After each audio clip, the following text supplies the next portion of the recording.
Hello बच्चों, आज का टॉपिक है यूनिट फोर्थ का। यूनिट फोर्थ है molecular bonding, chemical bonding and molecular structure. Topic है bond length. Okay, fourth unit का नेक्स्ट टॉपिक है बॉन्ड लेंथ। बॉन्ड लेंथ क्या है, सबसे पहले डिफाइन करेंगे कि बॉन्ड लेंथ होता क्या है। तो बॉन्ड लेंथ क्या है? The equilibrium distance between the center of the nuclei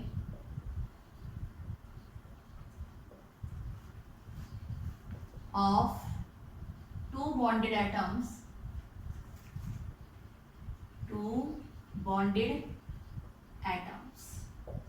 okay. दो बॉन्डेड एटम हैं, उनके न्यूक्लियस के सेंटर के बीच का जो डिस्टेंस है उसको हम क्या कहते हैं? बॉन्ड लेंथ कहते हैं। फॉर एग्जाम्पल के लिए आपके दो एटम्स हैं, मान लीजिए इसका नाम ए है और ये है आपका दूसरा एटम बी। ओके, दो एटम्स हैं ए एंड बी, ये इसका सेंटर है, ये इसका सेंटर, न्यूक्लियस। ठीक है, न्यूक्लियस। तो ये क्या होगा? इसका और इसका रेडियस क्या होगा? आर ए, इसका होगा आर बी। ये जो डिस्टेंस है इसको बोलेंगे हम डी। क्या बोलेंगे इस डिस्टेंस को? डी।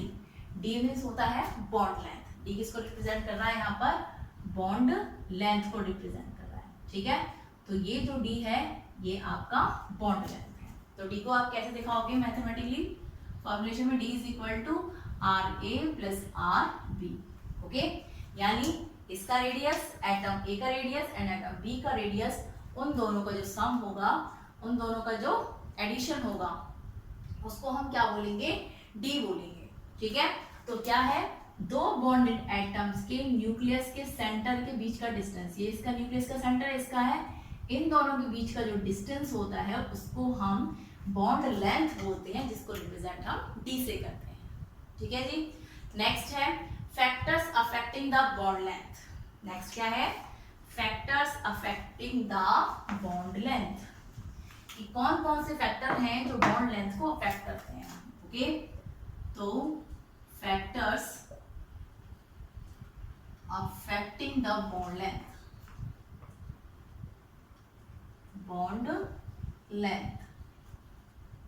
सबसे पहला है फैक्टर जो बॉन्ड लेंथ को अफेक्ट करता है। First is size of atom. Size of atom का साइज। क्लियर? जितना बड़ा साइज होगा एटम का, बॉन्ड उतना ही बड़ा होगा।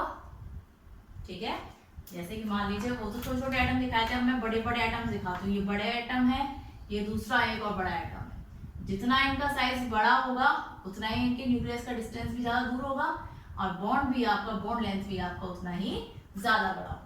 ठीक है, तो जितना बड़ा एटम का साइज होगा, greater the size of atom, larger is the bond length. Bond length भी क्या होगी? उतनी ज्यादा होगी। फॉर एग्जाम्पल के लिए जैसे आपका बॉन्ड ऑर्डर है,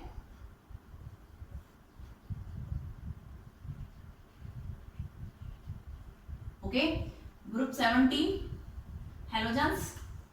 clear? Down the group size increase होता है। डाउन द ग्रुप सबसे पहले फ्लोरीन होता है, फिर क्लोरीन होता है, ब्रोमीन होता है, आयोडीन होता है। तो इसका साइज सबसे छोटा होता है और आयोडीन का साइज सबसे बड़ा होता है। तो बॉन्ड लेंथ का ऑर्डर क्या होगा? बॉन्ड लेंथ का ऑर्डर होगा ये। ठीक है, बॉन्ड लेंथ सबसे ज्यादा होगी आयोडीन की, क्योंकि आयोडीन जो है, आयोडीन का हाइड्राइड, क्योंकि जो ये आयोडीन है इसका साइज सबसे बड़ा होता है। ठीक है, दैट्स व्हाई जितना ज्यादा साइज होगा उतनी ही ज्यादा बॉन्ड लेंथ होगी। क्लियर? सेकेंड है आपका मल्टीप्लिसिटी ऑफ बॉन्ड। देखिए इसी में मल्टीप्लिसिटी ऑफ बॉन्ड। मल्टीप्लिसिटी मतलब एक से ज्यादा बॉन्ड, 1 2 3। ठीक है, तो जितनी ज्यादा मल्टीप्लिसिटी होती है, बॉन्ड लेंथ क्या होती है? डिक्रीज होती है। Bond length decreases with multiplicity. क्या लिखोगे आप इसमें? Bond length decreases with multiplicity।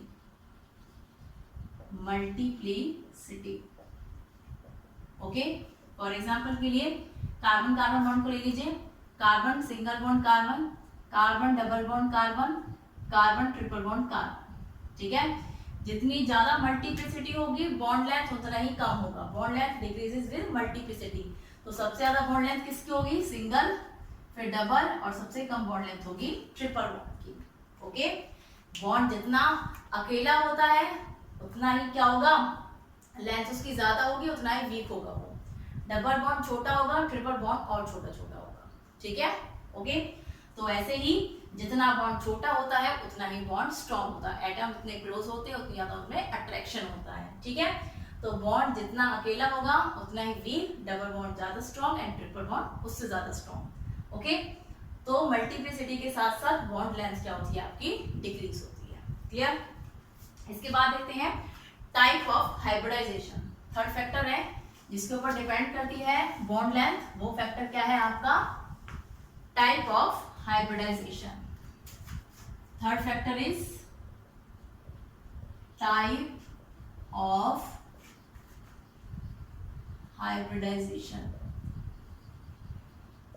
Hybridisation पर डिपेंड करता है आपका बॉन्ड लेंथ। ठीक है, आपको पता है कि जो s ऑर्बिटल्स होते हैं उनका साइज छोटा होता है। s orbitals are small in size. ठीक है, जितना ज्यादा s करेक्टर होता है किसी भी हाइब्रिडाइजेशन में, उसके हाइब्रिड ऑर्बिटल उतने ज्यादा स्मॉल होते हैं, छोटे होते हैं, क्योंकि s ऑर्बिटल का साइज छोटा होता है। ठीक है, तो जितना ज्यादा s करेक्टर होगा हाइब्रिड ऑर्बिटल उतने ही छोटे होंगे और बॉन्ड लेंथ भी आपकी उतनी ही छोटी होगी। ठीक है, तो greater the s character smaller is the bond length. For example के लिए देखिए, फॉर एग्जाम्पल जैसे कि आपका ये कार्बन हाइड्रोजन, कार्बन हाइड्रोजन, ये कार्बन हाइड्रोजन और ये कार्बन हाइड्रोजन। ठीक है, यहाँ पर जो करेक्टर है इसका ये है आपका sp करेक्टर, यहाँ पर है इसका sp2 करेक्टर। ठीक है, और इस वाले कार्बन का जो करेक्टर है वो हाइब्रिडाइजेशन है, वो sp3 हाइब्रिडाइजेशन है। करेक्टर बोलो, हाइब्रिडाइजेशन बोलो। ठीक है, तो जो sp हाइब्रिडाइजेशन है, यहाँ पर जो s करेक्टर होता है वो होता है 50%, 50% p, 50% s, दो ही तो ऑर्बिटल है, तो 50% p होगा, 50% s होगा, ये 50% s करेक्टर है। यहाँ पर जो s करेक्टर होगा वो 33% होगा और यहाँ पर जो s करेक्टर होगा वो 25% होगा। ठीक है, और अभी मैंने आपको बताया जितना ज्यादा s करेक्टर होगा ऑर्बिट हाइब्रिड ऑर्बिटल का साइज उतना छोटा होगा, बॉन्ड लेंथ उतनी ही कम होगी। ठीक है, तो सबसे ज्यादा s करेक्टर कितने है इसमें, तो बॉन्ड लेंथ इसकी क्या होगी, सबसे ज्यादा s करेक्टर इसमें है, सबसे कम इसमें है, तो बॉन्ड लेंथ सबसे ज्यादा इसकी होगी और सबसे कम इसकी होगी। ठीक है, तो हाइब्रिडाइजेशन पर डिपेंड करता है, क्योंकि यहाँ पर s करेक्टर ज्यादा है, sp हाइब्रिडाइजेशन है, यहाँ पर 33% है, यहाँ पर 25% है। जितना कम s करेक्टर उतना बॉन्ड लेंथ ज्यादा होगा। ठीक है, क्योंकि s करेक्टर कम है, क्योंकि s करेक्टर कम होने का मतलब जो छोटा ऑर्बिटल है वो कम है। ठीक है, बड़ा ऑर्बिटल ज्यादा है, तो बड़ा ऑर्बिटल जितना ज्यादा होगा बॉन्ड लेंथ उतनी ज्यादा होगी, दैट्स व्हाई। ठीक है, तो greater the s character smaller is the hybrid orbital and hence smaller is the bond length। bond length भी क्या होगी आपकी, स्मॉल होगी। क्लियर? तो ये तीन फैक्टर्स हैं आपके। पहला फैक्टर है साइज ऑफ एटम, सेकंड है multiplicity of bond and third है टाइप ऑफ हाइब्रिडाइजेशन। इनकी वजह से बॉन्ड लेंथ क्या करती है, इफेक्ट करती है, थ्री फैक्टर्स की वजह से। ठीक है, चलिए नेक्स्ट टॉपिक हम करते हैं। Next is bond energy. Next topic क्या है हमारा, बॉन्ड एनर्जी।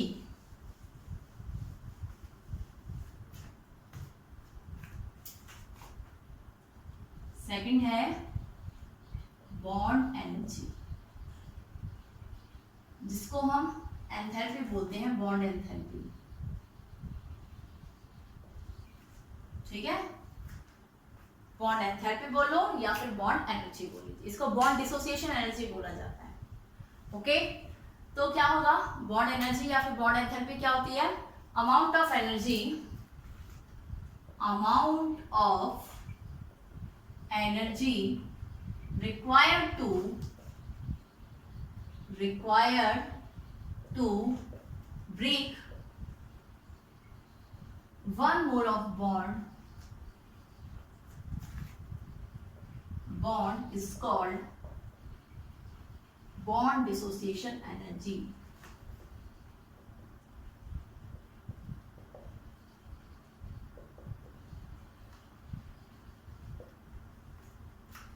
इसको बॉन्ड डिसोसिएशन एनर्जी बोल देते हैं, बॉन्ड एनर्जी बोल देते हैं, बॉन्ड एंथैल्पी बोल देते हैं।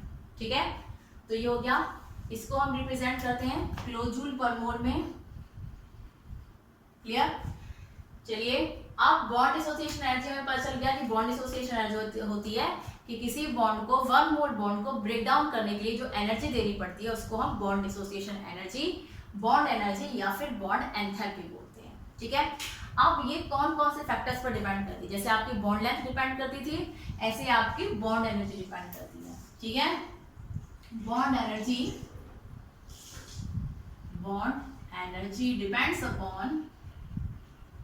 depends upon following factors.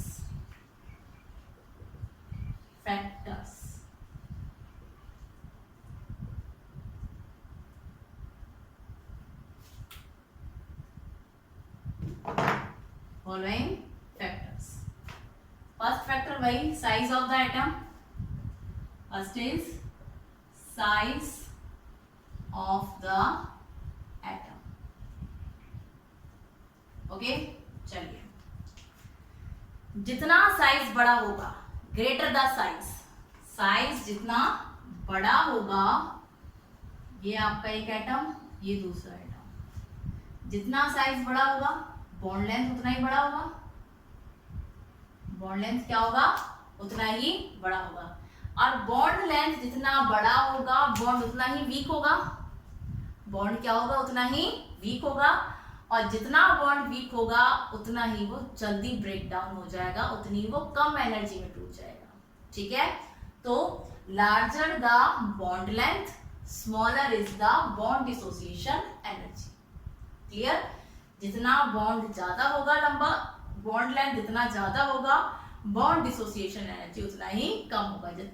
जितना लंबा बॉन्ड है उतनी आसानी से टूट जाएगा। ठीक है, उतनी आसानी से ये क्या हो जाएगा? ब्रेक डाउन हो जाएगा, क्योंकि ये वीक होगा। जितना छोटा बॉन्ड होगा उतना ही स्ट्रांग होगा, क्योंकि एटम जो है उतनी ज्यादा क्लोज होंगे छोटे बॉन्ड में, और उसको तोड़ने के लिए हमें ज्यादा एनर्जी देनी पड़ेगी, बॉन्ड डिसोसिएशन एनर्जी ज्यादा होगी। ठीक है, तो यहाँ पर बॉन्ड जितना ज्यादा होगा बॉन्ड लेंथ, उतना ही कम तुम्हारी बॉन्ड डिसोसिएशन एनर्जी होगी। क्लियर? ओके, तो आपका क्या है? ये हो गया आपका bond size of the atom के ऊपर। क्लियर? नेक्स्ट हम देखते हैं सेकंड, साइज ऑफ एटम हो गया। सेकंड हम देखते हैं multiplicity of bond. Multiplicity of bond. Okay, multiplicity में आप क्या देखते हैं? Carbon single bond carbon, oxygen double bond oxygen, nitrogen triple bond nitrogen, ऐसे एग्जिस्ट करते हैं ये। ठीक है, तो जितनी ज्यादा मल्टीप्लिसिटी होती है बॉन्ड एनर्जी उतनी ज्यादा होती है। बॉन्ड एनर्जी क्या होती है? उतनी ज्यादा होती है। तो ये ऑर्डर होगा, मल्टीप्लिसिटी सबसे ज्यादा यहाँ पर है तो इसकी बॉन्ड डिसोसिएशन एनर्जी सबसे ज्यादा है, फिर इसकी है, सबसे कम इसकी है। ठीक है, क्योंकि जितनी ज्यादा मल्टीप्लिसिटी होती है बॉन्ड उतनी ज्यादा स्ट्रांग होती है, और बॉन्ड लेंथ उतनी ज्यादा कम होती है। जितना बॉन्ड का साइज कम होता है उतना ज्यादा स्ट्रांग होता है, ये याद रखना। जितना ज्यादा बॉन्ड का साइज छोटा होगा बॉन्ड उतना स्ट्रांग होगा। बॉन्ड लेंथ और बॉन्ड डिसोसिएशन एनर्जी दूसरे के इनवर्सली प्रोपोर्शनल होती है। क्या होती है? Inversely proportional. बॉन्ड लेंथ ज्यादा, बॉन्ड एनर्जी कम, बॉन्ड एनर्जी ज्यादा, बॉन्ड लेंथ कम। ओके, ये एक दूसरे के इनवर्सली प्रोपोर्शनल है। Bond length inversely proportional to bond energy. Okay, ये दूसरे की क्या होती है? इनवर्सली प्रोपोर्शनल होती है। अब यहाँ पर तुम्हारी बॉन्ड लेंथ सबसे कम है, यहाँ पर सबसे कम बॉन्ड लेंथ है, तो इसकी बॉन्ड डिसोसिएशन एनर्जी सबसे ज्यादा होगी। ठीक है, जितनी ज्यादा मल्टीप्लिसिटी होगी बॉन्ड की, बॉन्ड लेंथ, बॉन्ड एनर्जी भी क्या होगी? उतनी ज्यादा होगी। ठीक है, तो with increase bond length increases, bond energy increases with increase in multiplicity या फिर विद मल्टीप्लिसिटी। ठीक है, तो bond energy increases with multiplicity. जैसे जैसे बॉन्ड्स की मल्टीप्लिसिटी इंक्रीज होती है वैसे वैसे ही आपकी बॉन्ड एनर्जी इंक्रीज होती है। क्लियर? नेक्स्ट है आपका 2 फैक्टर्स हो गए। नेक्स्ट फैक्टर यहीं पर देख लेते हैं, number of lone pairs. Third है number of lone pairs of electron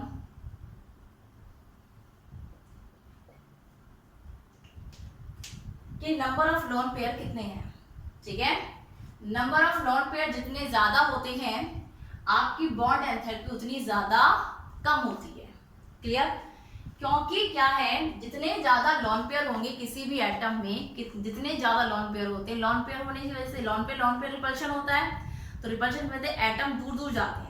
उससे क्या होगा, रिपल्शन की वजह से क्या होगा, एटम्स दूर दूर जाएंगे तो जो बॉन्ड है वो आसानी से टूट जाएगा। जितने एटम्स पास होते हैं उतना ही बॉन्ड स्ट्रांग होता है, जितने एटम दूर होते हैं उतना ही वीक होता है, उसको तोड़ना आसान होता है, ठीक है। तो जितना ज्यादा लोन पेयर होते हैं उतनी ज्यादा एटम्स में रिपल्शन होती है, एटम्स दूर दूर जाते हैं और बॉन्ड आसानी से टूट जाता है, बॉन्ड एनर्जी कम होती है, ठीक है। फॉर एग्जाम्पल के लिए देखिए, जैसे आपका कार्बन कार्बन है, ऑक्सीजन ऑक्सीजन है एंड नाइट्रोजन नाइट्रोजन है। क्लियर? तो आपका, या फिर आप फ्लोरीन फ्लोरीन ले सकते हो, nitrogen nitrogen oxygen oxygen, fluorine fluorine भी ले लो, चलो फ्लोरीन फ्लोरीन भी ले लेते हैं, फ्लोरीन फ्लोरीन, ठीक है। अब इसमें क्या है, ये तो CH3 सिंगल बॉन्ड हो गया, ठीक है, कोई लोन पेयर नहीं है। ऑक्सीजन का एटॉमिक नंबर कितना होता है, 8, लोन पेयर्स कितने होते हैं इस पर, 2 3 4 5 6, दो लोन पेयर्स होते हैं इस पर, ठीक है। फ्लोरीन का केस देखिए, फ्लोरीन में कितने लोन पेयर्स होते हैं, 3 लोन पेयर्स होते हैं इसमें, कितने होते हैं इसमें, 3 लोन पेयर्स होते हैं, ठीक है। और ये हो गया तुम्हारा, तो इसमें क्या होगा, ये जो आपके लोन पेयर्स हैं, यहाँ पर 3 लोन पेयर्स हैं, कितने लोन पेयर्स हैं, 3, इसको यहाँ दिखा देते हैं, fluorine single bond fluorine, 1 2 3, 1 2 and 3, ये 3 लोन पेयर्स हैं, ठीक है। फ्लोरीन में 3 लोन पेयर्स हो गए, 7 इलेक्ट्रॉन होते हैं इसके लास्ट शेल में, 6 ये हैं, 7वां इलेक्ट्रॉन बॉन्डिंग का, 6 ये एंड 7th इलेक्ट्रॉन बॉन्डिंग का। क्लियर? तो इसमें कितने लोन पेयर्स हैं, 3 लोन पेयर, इसमें 2 लोन पेयर, इसमें no lone pair, 0 lone pair, ठीक है। जितने ज्यादा लोन पेयर होंगे बॉन्ड एनर्जी उतनी ज्यादा कम होगी, तो सबसे कम इसकी होगी और सबसे ज्यादा इसकी होगी, ठीक है। तो जितना ज्यादा लोन पेयर है रिपल्शन उतना ज्यादा है एटम्स के बीच में और बॉन्ड एनर्जी उतनी कम लगेगी। तो सबसे कम बॉन्ड एनर्जी इसकी होगी, फिर इसकी होगी, सबसे ज्यादा इसकी होगी, क्योंकि इसके पास 0 लोन पेयर्स हैं। कितने हैं, 0 लोन पेयर्स हैं इसके पास, इसलिए इसकी एनर्जी, बॉन्ड एसोसिएशन एनर्जी सबसे ज्यादा होगी, ठीक है। तो ये 3 फैक्टर्स हैं जो बॉन्ड एनर्जी को अफेक्ट करते हैं, size of atom, multiplicity of bond and number of lone pair of electron present. Clear? चलिए नेक्स्ट देखते हैं हम बॉन्ड एंगल क्या होता है। बॉन्ड से रिलेटेड टर्म्स यहाँ डिस्कस कर रहे हैं कि बॉन्ड से रिलेटेड टर्म्स कौन कौन सी हैं, क्या इफेक्ट होता है उनका। Next is bond angle, third term है आपकी बॉन्ड एंगल। बॉन्ड एंगल को सिंपली कैसे डिफाइन करेंगे, द एंगल बिटवीन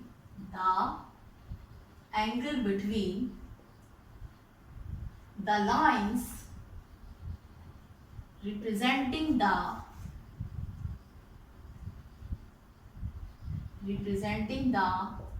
direction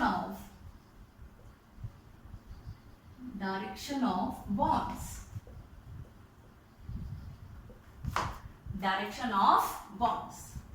ठीक है।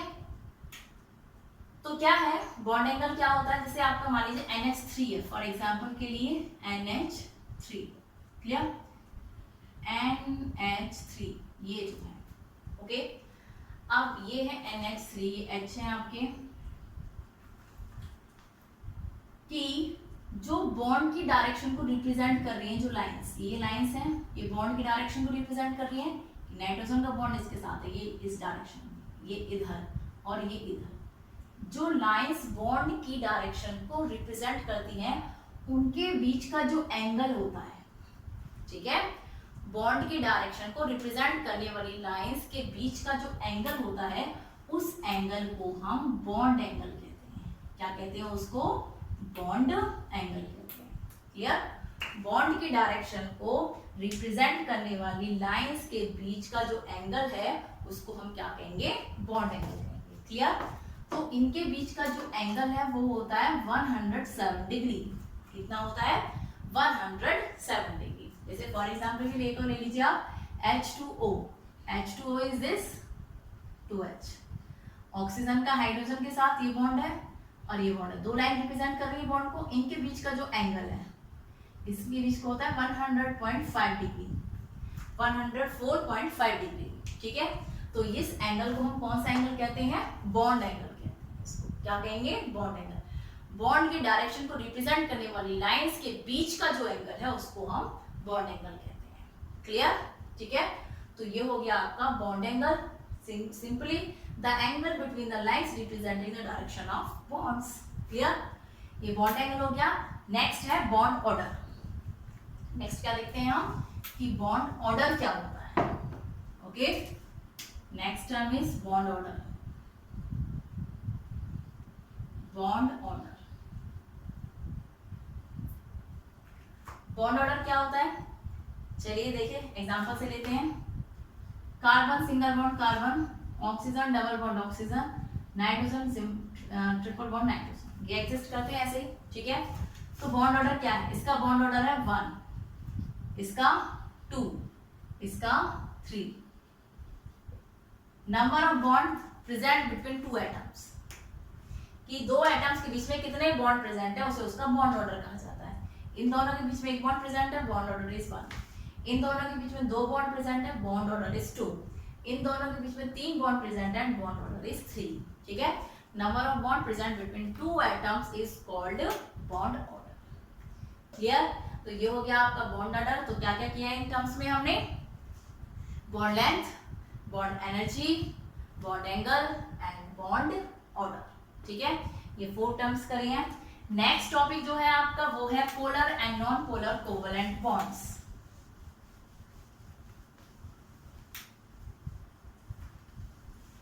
Polar and non polar covalent bonds. Polar and non polar covalent bonds. Clear? Okay, चलिए polar and non polar covalent bond कौन से होते हैं? तो सबसे पहले हम देखते हैं नॉन पोलर। कौन से देखेंगे हम? नॉन पोलर कोवलेंट बॉन्ड देखते हैं पहले। ठीक है, non polar covalent bond. Non polar covalent bond में जो एटम्स होते हैं ना वो सेम एटम्स होते हैं, सेम एटम्स। ये सेम एटम्स के बीच में होता है, बिटवीन सेम एटम्स। ओके, और जो पोलर होता है वो डिफरेंट एटम्स के बीच में होता है। ठीक है, सेम एटम जैसे आपका हो गया H2, Cl2, O2, M2। ठीक है, ये सारे क्या हो गए आपके नॉन पोलर के एग्जांपल हो गए। क्लियर? देखिए क्या होता है, ध्यान से सुनिए कि नॉन पोलर कोवलेंट बॉन्ड क्या होता है। क्लियर? देखिए, जब दो सेम एटम्स, जब when two same atoms are bonded together by, जब दो सेम एटम एक दूसरे के क्लोज आते हैं, क्लोज ईच अदर, ठीक है, and share their electrons and form A covalent bond. जब दो इलेक्ट्रॉन आपस में एक दूसरे के पास आते हैं वो इलेक्ट्रॉन शेयर करते हैं और कोवलेंट बॉन्ड बनाते हैं। ठीक है, ये जो सेम एटम्स होते हैं इनकी इलेक्ट्रोनेगेटिविटी सेम होती है। जो इलेक्ट्रोनेगेटिविटी इस हाइड्रोजन की वो इलेक्ट्रोनेगेटिविटी इस हाइड्रोजन की होगी। इसका एक इलेक्ट्रॉन, इसका एक इलेक्ट्रॉन, ये इसको शेयर करता है, ये इसको शेयर करता है जब एक दूसरे क्लोज आते हैं और बनता है हाइड्रोजन सिंगल बॉन्ड हाइड्रोजन। ये तो बनता है। इन दोनों की इलेक्ट्रोनेगेटिविटी सेम है। एक इलेक्ट्रॉन इसका होता है इस बॉन्ड में, एक इलेक्ट्रॉन इसका होता है इस बॉन्ड में। इन दोनों की इलेक्ट्रोनेगेटिविटी सेम है, तो इन इलेक्ट्रॉन्स को, ये जो शेयरिंग इलेक्ट्रॉन है, इनको ये बिल्कुल इक्वली अट्रैक्ट करते हैं। ये नहीं है कि ये इसको ज्यादा अट्रैक्ट करेगा इलेक्ट्रॉन्स को, ये कम अट्रैक्ट करेगा, ऐसा कुछ नहीं है। दोनों की इलेक्ट्रोनेगेटिविटी सेम है, दोनों इक्वली इनको क्या करते हैं, अट्रैक्ट करते हैं, इक्वली अट्रैक्ट करते हैं। तो यहाँ पर ऐसा कुछ नहीं होता, कोई पोल डेवलप नहीं होता। पोल डेवलप होने का मतलब कि मान लीजिए अगर ये इसको, इन दोनों इलेक्ट्रॉन्स को ये जो हाइड्रोजन है, ये हाइड्रोजन है, अगर ये इन दोनों इलेक्ट्रॉन्स को ज्यादा अट्रैक्ट करता, ये वाला, ठीक है, तो ये दोनों इलेक्ट्रॉन्स की तरफ ज्यादा अट्रैक्ट होते, इससे दूर चले जाते, तो इससे पोल डेवलप हो जाता। क्या डेवलप हो जाता है? एक पोल, एक साइड पॉजिटिव चार्ज, एक साइड नेगेटिव चार्ज। पर ऐसा नहीं है, यहाँ पर कोई पोल डेवलप नहीं होता है, इसलिए इनसे जो कोवेलेंट बॉन्ड बनता है उसको बोलते हैं नॉन पोलर कोवेलेंट बॉन्ड बोलते हैं, ठीक है।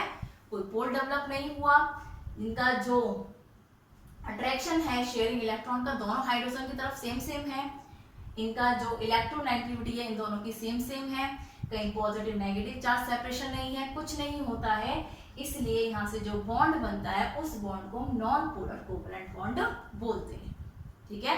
फॉर एग्जाम्पल के लिए Cl2, ये भी सिमिलर एटम्स के बीच में, ये भी सिमिलर एटम, ये भी सिमिलर एटम के बीच में, ठीक है। जब दो सिमिलर एटम्स के बीच में जो बॉन्ड बनेगा, कोवेलेंट बॉन्ड बनेगा, उस कोवेलेंट बॉन्ड को हम नॉन पोलर कोवेलेंट बॉन्ड बोलेंगे, ठीक है। नेक्स्ट आता है आपका पोलर कोवेलेंट बॉन्ड। कौन सा आएगा? Polar covalent bond. Polar covalent bond कौन सा होता है? देखिए भाई, पोलर कोवेलेंट बॉन्ड होता है between two different atoms,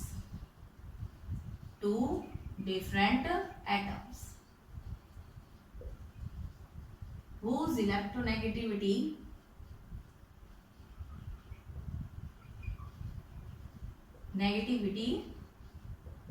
is also differ। उनकी इलेक्ट्रोनेगेटिविटी कैसी होती है? डिफर होती है, अलग अलग होती है, ठीक है। दो डिफरेंट एटम्स हैं, एक की इलेक्ट्रोनेगेटिविटी ज्यादा है, एक की इलेक्ट्रोनेगेटिविटी कम है।